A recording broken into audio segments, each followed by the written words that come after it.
Wrath of Becky is directed by Matt Angel and Suzanne Coote and is currently streaming online. I saw it on YouTube. That's what I normally watch it on, I think, for the most part, right?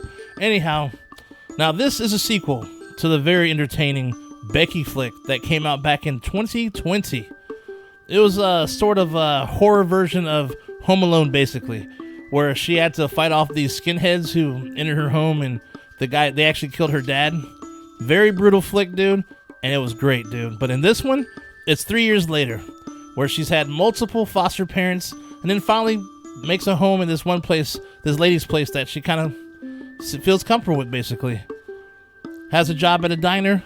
Oh, and also, she's been combat training just in case some shit were to go down, which is actually probably smart. And of course, this one day, these dudes who eventually are revealed to be terrorists visit her diner and are obviously shady. She decides to kind of poke the bear by tossing coffee on one of them. So, they follow her home at one night and they kill the woman who let Becky in her home, dude. And then she basically seeks revenge. So, unlike in the first movie where the terrorists actually invade her home, so actually, I mean, they do still invade her home this time, but this time she actually goes after them, killing them one by one, or eventually there's an interesting surprise at a certain point too. But that's pretty much the premise. I'll say this. I like the movie overall for the most part. I just didn't really like the premise, the story, getting to the point of where she's getting the revenge or whatnot. I just felt it was a little weak. I mean, this is a girl who's actually been in a similar situation years ago, right? And you thought she would have kind of like learned from that kind of shit, not to actually aggravate these guys at the diner.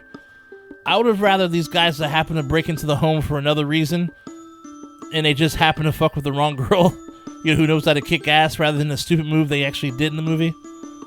And also get the woman that, she was actually, she actually seek refuge with, got killed. I don't know, I just thought it was kind of weak writing, in my opinion, But yes, there are brutal kills. There are very, very nice kills. I'm not going to lie. Even an interesting twist that ties the two movies together.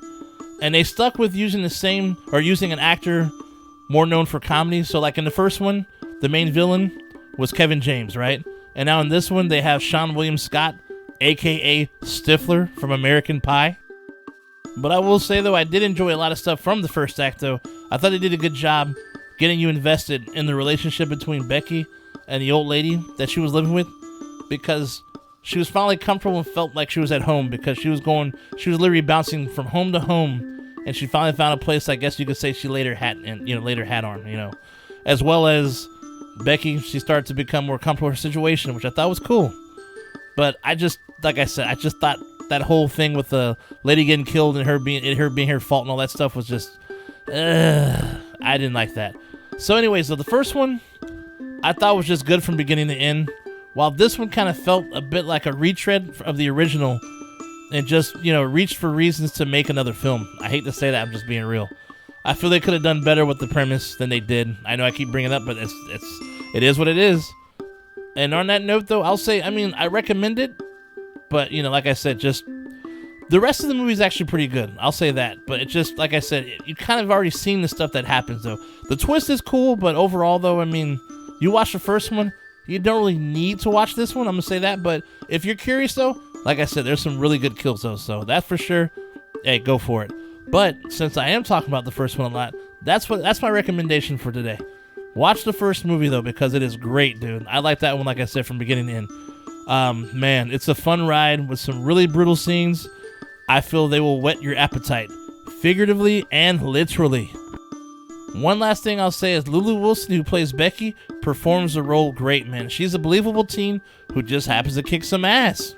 Just like I said, the writing is, it's not her fault about the writing, but so my thoughts have no bad merits towards her. We gotta start writing better, dude, for these characters other than the same old stuff, though.